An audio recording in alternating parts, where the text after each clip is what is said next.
I think, guys, you are enjoying. Yeah. Yeah. And I hope you are having a better knowledge as far as our rehabilitation program is concerned.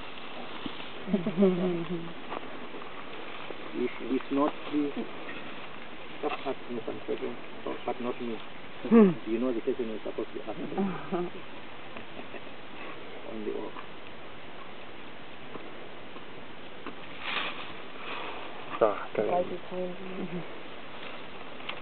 Okay, let's probably say the cubs are born being 6.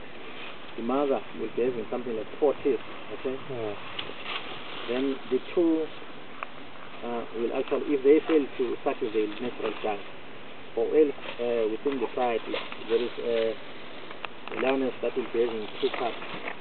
Then they might actually give that particular lioness a task of sucking those ones taken away from the other lioness.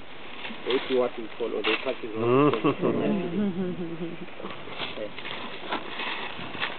okay, folks, let's hope Ian is going to draw his cub, walk in front, then we follow them behind.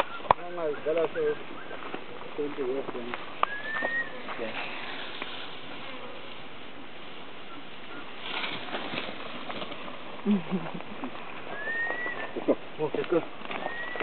Let's go, my baby. Let's go. Let's go, boys. Let's go. Let's go. Hey. Good.